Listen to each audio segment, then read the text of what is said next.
I always wanted to be, I think, in the healthcare field of some kind. I kind of explored all sorts of different options, but then I just kind of stumbled across naturopathic medicine and its philosophies and so on, and so I thought I'd want to explore more, and the more I visited the school, talked to more people about it, and the more I learned about it, the more I thought that really kind of was in tune with sort of my own philosophies about medicine and approach to life and so on. So it was nice, and the people were really nice here, so that always helped. Yeah. And so after completing the naturopathic medicine program, what then led you to decide that you were interested in becoming a resident? At the time, I wasn't quite sure where I was going to take my career, and I just felt like it was missing a little something more. I felt like there was more learning to do, more exploring to do, and so, to me, the residency was nice because it allowed me to explore different things. I knew that it was going to give me a lot of clinical exposure, and also, challenge me in different ways. I mean, I didn't always think that I was going to necessarily teach, but I thought that it was an interesting challenge, and teaching was one of those things, like, in the back of my mind, like way back when, that I thought maybe I would go to teachers college. So before choosing CCNM.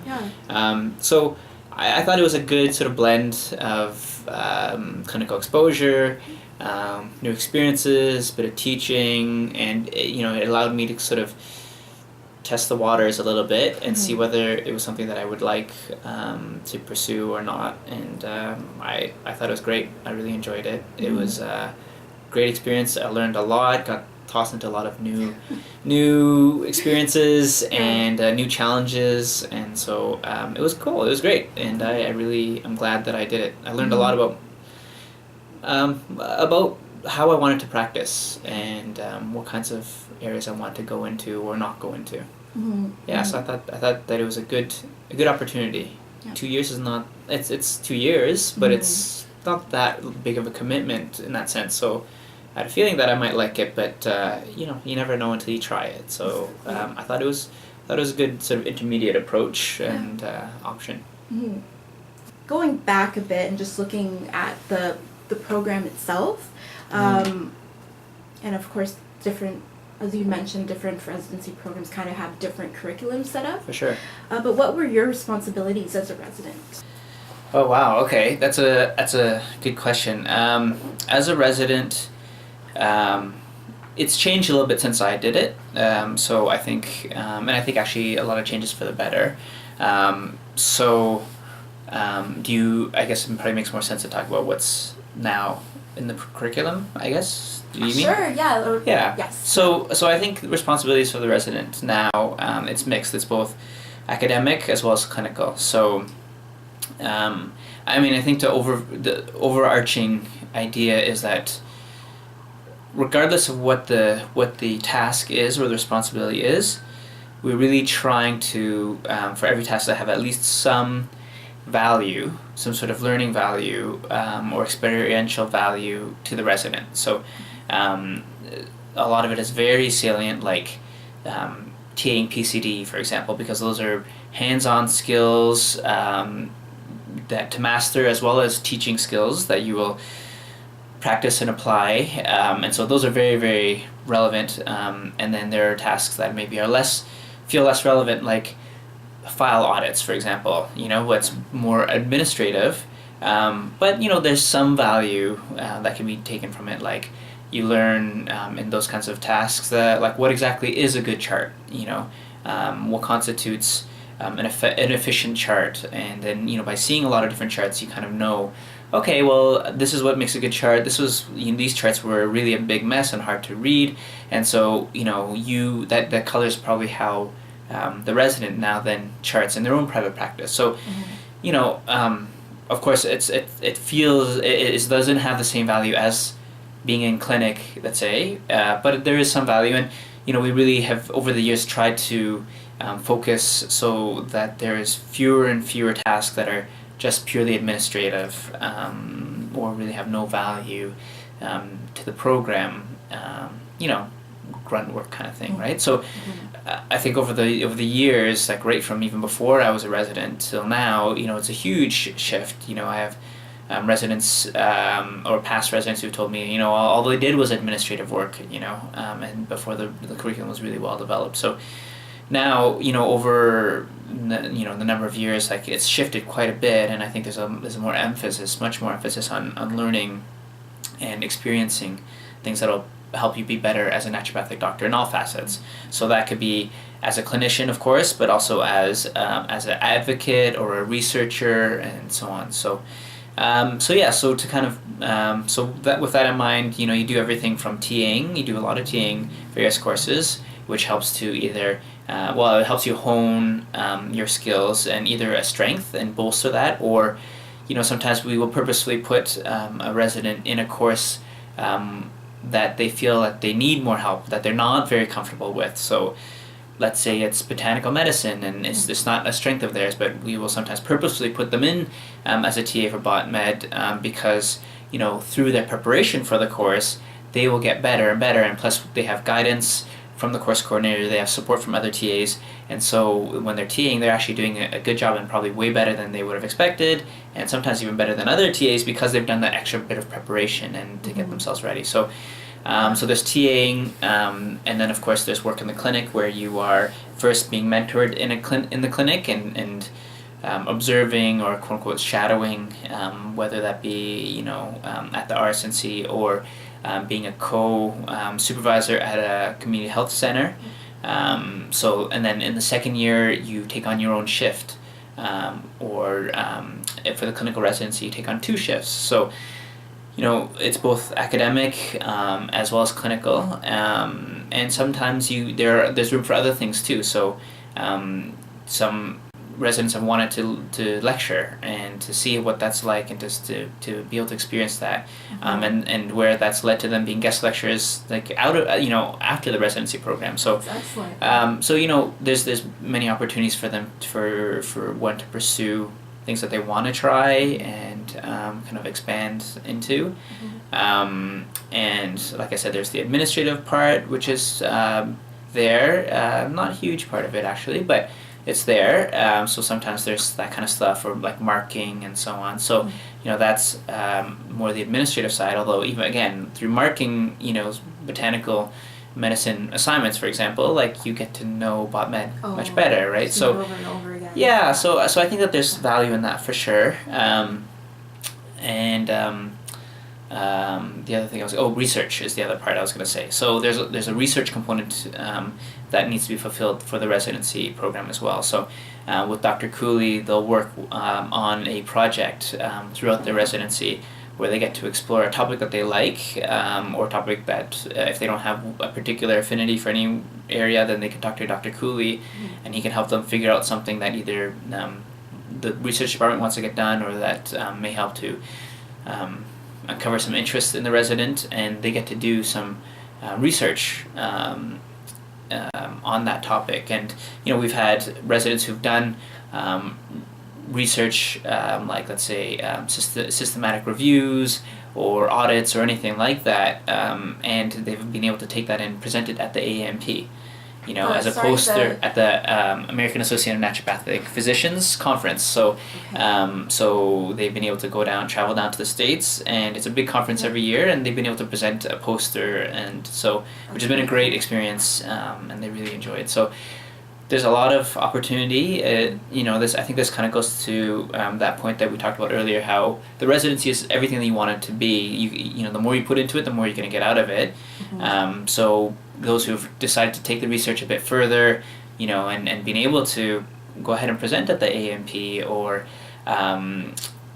be able to explore areas that they were interested in, or lecture more, and so or take on greater role in OSCEs and so on and so forth. So huge variety of opportunities, and that are available, and some that we haven't even thought about yet. That way just come up because the resident is interested in a certain area, and we can explore that and try to facilitate that, and allow them to explore a little bit. So a lot. There's a lot of different responsibilities. There's some core ones that we talked about, like TAing and supervising, but a lot of potential.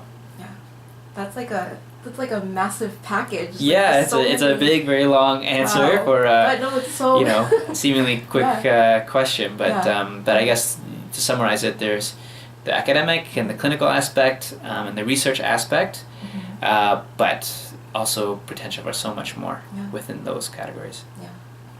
That's really awesome, especially with the support network to. Yeah, exactly, and that's a nice thing about being around CCNM. I mean, there's nothing to say that a graduate can't explore these kinds of possibilities on their own. They can conduct research on their own when they're out, or they can try to work with the research department as a grad separately, or they can try to do some academic work outside of CCNM. But when you're part of the program, it facilitates all that because you have resources around you have people who can help connect you to the right people, there's structure in place, access to different people and resources, and so I think it offers a good platform for that kind of stuff.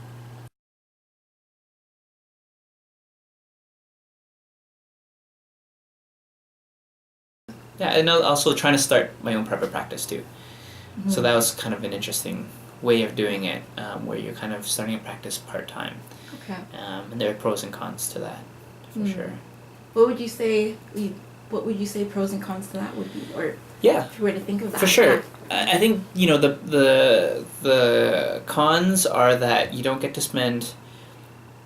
not spending nearly as much time devoted to your private practice. So because you're in a full-time position, you don't have as much time or energy to devote to marketing yourself, to developing and growing your practice in that same way. You just don't have as much time. So I think that's one of the cons to it, is that you're not able to devote that same focused energy to it. But the pro side of it is that it really allows you to sort of get a rolling start, right? So if you have one patient in your first month, it's not a big deal because you have a lot of other things to do. You have and also you're getting a salary, right? So the pressure is off, and you can practice from a different place, I think, and that's one of the things that I really enjoyed about the residency. Is I didn't feel like I had to see a certain type of patient just because I need to pay my rent. So that was a really nice sort of luxury, being able to practice from that perspective, and also to not have that pressure, I think was good. And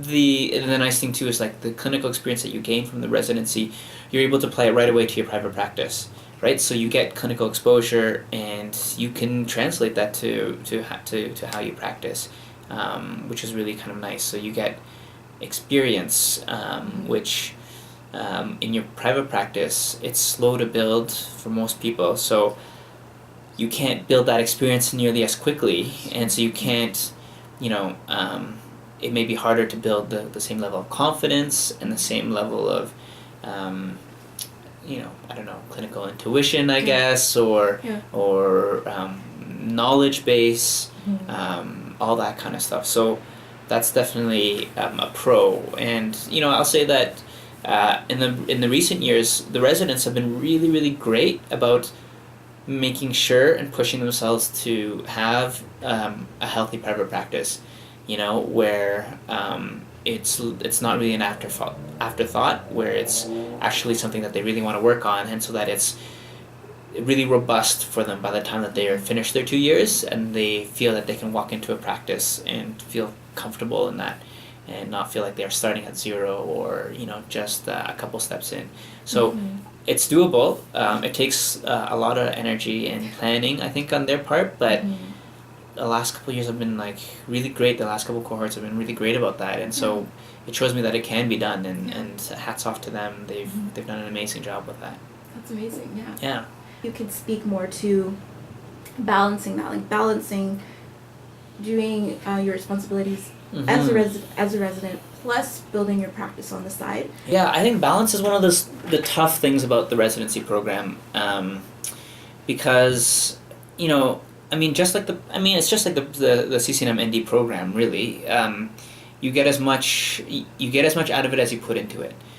So there's always a spectrum in every class. Some people pour a lot of time and effort into the academic side, and all they seem to do is study and study some more and study some more, and they get a lot out of the program because of their level of preparation, right? So it's like sort of they're building upon layers and layers and layers of knowledge, versus other people who know that studying is important and do prep what they need to, but maybe put more balance in other areas of their life where they understand the importance of having a good social network, the balance of physical activity and sort of mental health breaks and all that kind of thing, right? And so I think there's no right answer for everyone, and you just kind of have to find what's comfortable for you. So the residency is a lot the same way. I think you have people who pour every last ounce of time and energy into the residency program, and they do extra things and so on, and they get a lot out of it. I think we have some people who are part-time faculty now who are lecturers at CCNM, or who are involved with the research side, or TA courses still, even though they're graduated from the residency program. And a lot of that is a factor of a product of them putting in that extra time and effort into those areas, and it's sort of they're being recognized for their excellence, and people want them to continue in their course, or they want them to continue to lecture for them.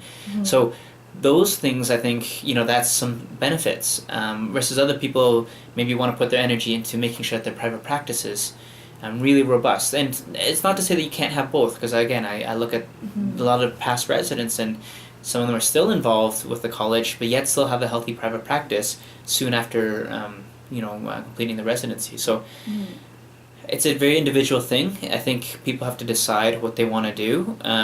It's easy to burn out in the residency program, just as it is in the ND program, and I think that people hopefully understand themselves and know what the signs and symptoms are of them burning out, and are able to see that and know that, okay, maybe they need to scale certain things back, I think that the ND profession is filled with a lot of overachievers. I don't think you come into this profession unless you're willing to work hard and are bright and sort of are high functioning. Let's put it that way. So in the program we already draw a lot of those kinds of people. So to put them in a, let's say, residency program where again they could be doing like tons and tons of things, there's a potential to try to do too much, for sure. So I think that talking to other residents, talking to other faculty, I think that helps to kind of gauge the balance, and talking to friends and family too, because friends and family will tell you, you've been a little bit more irritable lately, or you haven't been around at all, and I think that those are signs and symptoms of maybe overextending oneself. So I think it depends on each individual, but the balance is tough. It's that's a whole life thing too, right? Oh, so definitely. I think if you have a tough time with balance in the ND program, then the residency is going to be similar, but if you're able to find some things that help you adjust and help you manage all the different things that you have to do, then you probably carrying that stuff over to the residency program, I think, will be very helpful. So as you said, like just building on layers kind of thing. Yeah, I think so, and recognizing that there's only so much that one person can do, right? We only have so many hours in a day, and it's not always about like the number of hours you put in. It's not about how hard you work necessarily. It's about sort of being smart and trying to work smart and be judicious about it, but that line shifts for different people. So and that's I think that's part of the residency program too. Like one of the things you get out of the residency program is if you haven't picked up that balance yet, I think that you're kind of forced into finding that balance for yourself. Because, once you get into practice, it's the same thing, like there's always work-life balance, as a self-employed person, as an owner of a small business, you could spend 23 hours a day, working on your business and working on your craft and being a better clinician and all that kind of stuff. But is that the right balance?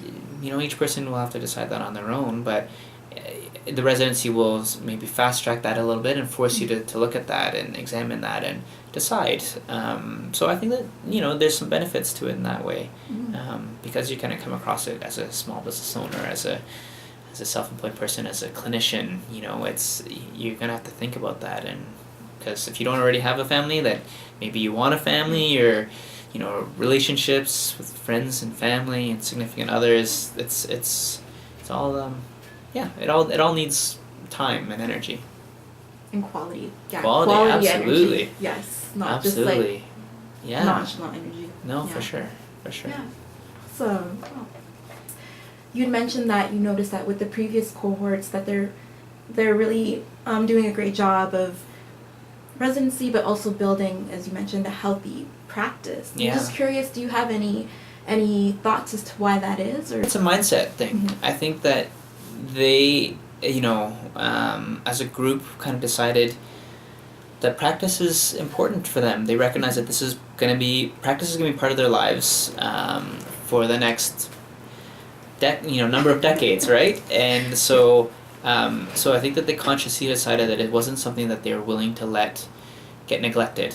And I think that mindset right at the beginning was important, and that allowed them to shape their actions throughout the residency program. So, they decided early on that, hey, you know what, they're going to devote Saturdays to practice, or even if it's every other Saturday or something like that.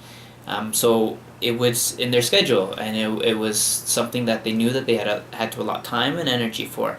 And so they committed to it. They rented out space, so on and so forth, started their practice. And so by doing that, I think that it just became a known quantity to them that they needed to devote, their energy towards. What were your main impacts you were aiming to fulfill as a resident, and how did you try to do that? That's a good question, because, I try to think about, as a resident, what that was versus, what that is now. But I think when I was a resident, what I tried to do was try to remember what it was like as a student, and to try to remember, how I learned, which TAs were effective, most effective, or which lectures are most effective. How I learned the best, like the lessons that I learned, the clinical pearls that I learned, and I tried to remember that perspective when I was then teaching as a TA, as a resident, let's say, or I'm not sure how much I lectured as a resident, not a huge amount, if anything, but so I think that's what's nice about being a resident, is that you can carry that unique perspective of being a student only a year ago, or maybe 2 years ago.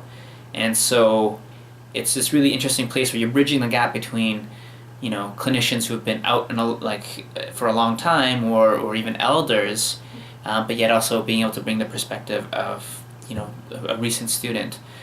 So maybe your teaching methods are a little bit more better suited to the students because you were just there, and you remember what it was like, you remember what worked well, and so on. And I think also students can relate to you better in that sense.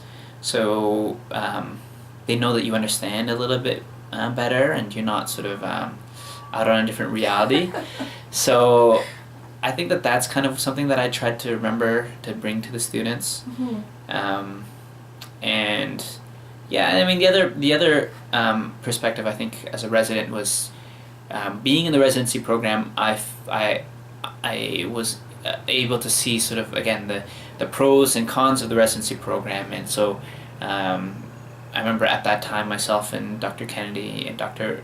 Uraz, who were the residents at the time, we tried to set up some stuff in place for like the next set of residents, so that their experience was going to be as good as ours and even better. And so so we were able to kind of put some ideas together and talk to management here and to try to put in some improvements for the residency program, which they took wholeheartedly and listened with an open ear, and I think over the years, like I said, the residency program has just gotten better and better and better, and that's from input from each class of residents. So I think that that's something important too. Just like the way the students, when they put input into the program, that makes the next year better and better. And so I think that those are, if I remember correctly, that's sort of the perspective that I was coming from, and we were coming from as a group of residents. Yeah. That's so. It's like great to hear that it wasn't just about your immediate experience, but also kind of the idea of like paying it forward. Like, let's continue to invest in this and build it and build and build it to continue to make it a better thing as well. Yeah, I mean, I think the way I see it is, the residents have a big potential to be like the leaders of the next sort of group of NDs, right? So, we're really hoping that the residency program is so appealing and that it offers so much that we're going to get the cream of the crop applying every year. And I think that that's true. I think that if you look at the residents that we have now and the ones we've had, over the years, maybe skipping my year, I don't know, but you get a lot of, I think you got a lot of really influential minds and leaders in the profession, in various capacities, whether that be still through working at CCNM, like Dr. De Groot and Dr. Carino and Dr. Elashemi, they all went through the residency program, or be it out in the profession, so you have people who've set up successful practices or influenced the profession in other ways. Maybe they're involved in our associations or the board or whatever. So anyway, so we're hoping to have like the best of the best and to nurture those kinds of future leaders. So I think it's naturally the people who are interested in the program and who get into the program. I think it's already in them to sort of feel that way and think that way and constantly be developing things for the profession and for the program and for the school and so on. So I think that's why you see a lot of people who go through the residency program still stick around and teach. Dr. Salamonian, for example, is a fantastic example. Who went through the residency program, did things to improve the residency program, but then also years later, is still contributing to the growth of the program. Lectures all the time in Clin Med, wins Teacher of the Year. It's just fantastic in so many ways. So I think that's the kind of person that it draws, and I hope that it continues to do that. And that's where CCNM, by investing in the residency program, can continue this sort of growth and this sort of feed forward mechanism. Sometimes you think, in university, a lot of people think, okay, we'll go to like this last program and that's it, and then we don't have to worry about anything because we're going to just work after. But to keep thinking that there's more after that and continue, and just that idea of continually growing, and it's just it gets you excited that there's no end point. You're always constantly growing. Absolutely. I mean, I think if you're in this program, if you're in the ND program, you're already in many ways a kind of mover and shaker and like a self-driven person. So whether that's through the residency program and continuing to sort of work with CCNM or any of the other institutions, you might do it that way, or like you might go out and have a really healthy private practice and influence countless lives of patients that way too. I think that there's always a next step, and it just depends what your cup of tea is, right? So you might want to do it like through institutional work like CCNM, or you might just want to do it like by having like a great practice, or maybe you work at Health Canada and help try to influence policy that way, or maybe you do it through like research and there's so many things you can do, and I think that the program attracts that kind of person that most people will do something that has a big influence and a ripple effect, in so many different ways. So I think that, I think it just draws that kind of person, and they will find a way to make an impact. It's so for sure, whether you do it through residency or otherwise. The next question is, how has being a student and teacher of naturopathic medicine affected your life? Wow, I think being a student of naturopathic medicine has influenced my life in that, my Dr. Raz and I, my wife and I, always kind of look back and think about, even if we never practiced, after graduating, we didn't practice a day, didn't work at CCNM, and just completely changed courses of career. I think the cool thing about naturopathic medicine is that it gives you some really valuable life experience and knowledge, right? Like, no matter what, when you graduate from naturopathic medicine, you graduate as a doctor and a healthcare professional. So automatically, when it comes to taking control of your own health or making health decisions for yourself or your family, you already have a leg up on the average person, right? Like, you understand what when any kind of doctor tells you, this is the health situation, or for your parents, this is the health situation, or for your kids, this is your health situation, and you have a context on which to make healthcare decisions, for your family, and that's amazing, it's Definitely. because if you came through and you were an accountant and that was your training, like, obviously that helps you with finances and so on, but when it comes to something as important as health, you may not have that same context by which to guide your healthcare decisions, right? And so no matter what, I think as a student of naturopathic medicine, I think that's a really valuable knowledge to gain, and really valuable skills to gain. So, and it'll benefit, your parents, your kids, yourselves, your friends, your family. So that in and of itself is I'm very, very thankful for. So as a teacher, I think that's a whole other set of rewards that you get.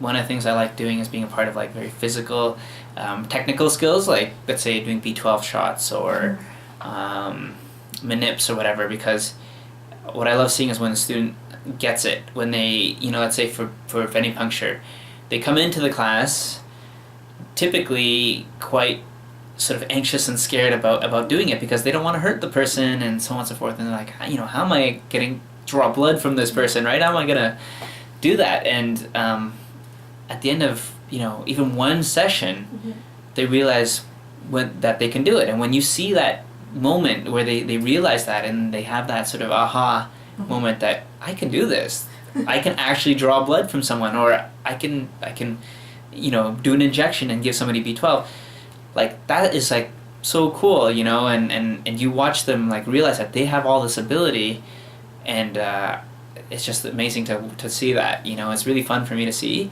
And so by the end of that course, they're comfortable doing, they're at least much more comfortable doing a blood draw or giving an injection or doing a manip, whereas maybe before they were very apprehensive about it. So I think that is really, really rewarding, and it's nice to get that immediate gratification, but of course it's also really cool to see, I've been able to see where, like, a student that I maybe TA'd in first year or second year, and then sort of watch them develop from first year to fourth year, and where I've maybe had them in my clinic group, and watch them be able to apply that knowledge and all that kind of stuff that they've gained throughout the program from all sorts of different teachers, and then sometimes even be lucky enough to see them go through the residency program, and then sometimes even see them teach at the college. And so, like, that is really, really amazing to see as well. So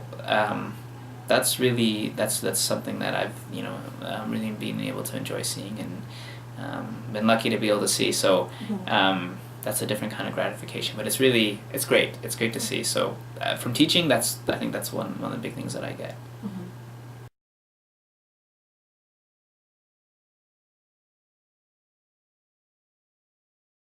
Again, I think about naturopathic medicine. It's more than other disciplines. I think more than many other disciplines. I think it's a sort of philosophy or an approach to life. Sort of wanting to learn about healthcare and wanting to help people in healthcare. Like that's a very big thing.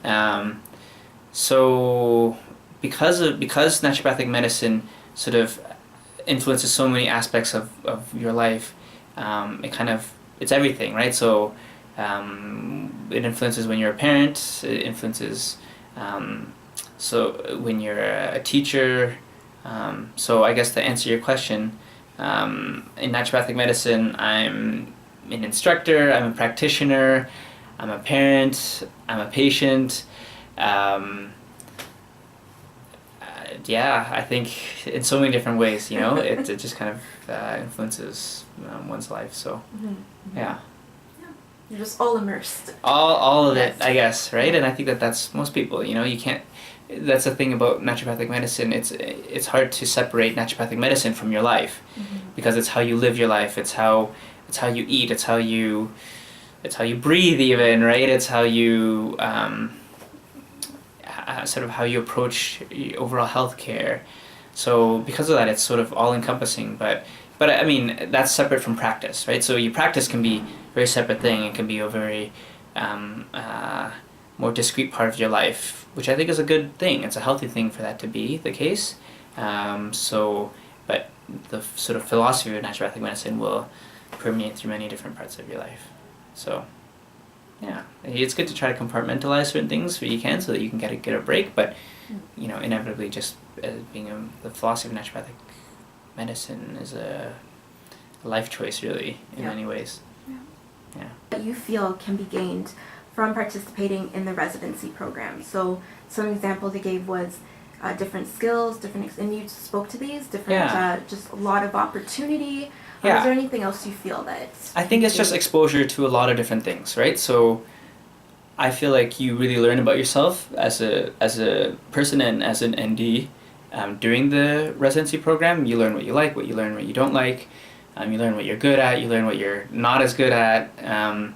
And you learn a lot about yourself, because you're put into new situations, sometimes uncomfortable situations, and so I think there's a lot of opportunity for growth there and self-discovery. So I think that when you're faced with a challenge, you learn about yourself. So it's true. Yeah, that's what I would say is some big things that you gain. Okay. What are some challenges that you feel people may face in the residency program? I think one of the biggest things is it just takes time and energy, so it's a full-time job for sure, and you have prep, it depends on how much you feel like you need to prepare for, right? So a lot of people, let's say if they have PCD in the morning, they feel like they're going to prepare, on Sunday or the weekend or during the week before, just so that they feel comfortable to be able to deliver the material. So yeah, so it can take definitely time and energy as a challenge, and then also some discomfort as well, right? So you might be in a course, you may be asked to help out in a course that is not your forte, and so that takes a little bit of a leap of faith and confidence, and just a willingness to say, you know what, I'm going to try, and I'm going to experiment, and we'll see how it goes. So I think that kind of attitude, I think, is a good thing to have, and that may challenge you, just being in different situations that you're not used to. Of wisdom for students of any discipline. That's a big question, right? Like students of life, that's a big existential question there, I would just, as much as possible, try to, obviously, you don't know until you actually get into it, but try to follow something that you enjoy, that you have an interest in, because again, that'll make things easier. It makes effort come more easily, and just things flow more naturally that way. So yeah, that's kind of what I would say. I think It's a very big, broad It question. is big, yeah. But yeah, if you can enjoy what you do, I think life is better. Yeah.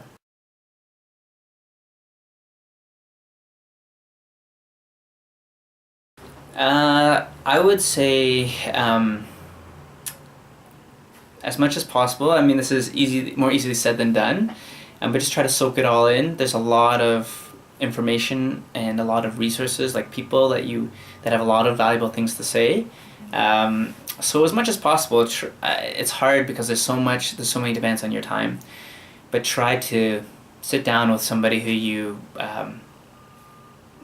respect as an ND or as a person, and just try to chat with them and see, find out a little bit more about them, what makes them go, why are they good at what they do, because that may spur something in yourself. So that's one thing I would say. The other thing I would say is whatever you can do to try to get more exposure as a student, the better, because you build upon knowledge. So if it's maybe doing a naturopathic medical brigade, or if you have a friend who's a paramedic and you can do a ride along, great. Or if it's somebody who's a medical doctor and will allow you to observe with them, or to observe in hospital rounds, or whatever the case may be. The more clinical exposure you get, the better it is. So not to ignore those kinds of opportunities, or to try to even seek some out, because you never know where they might be.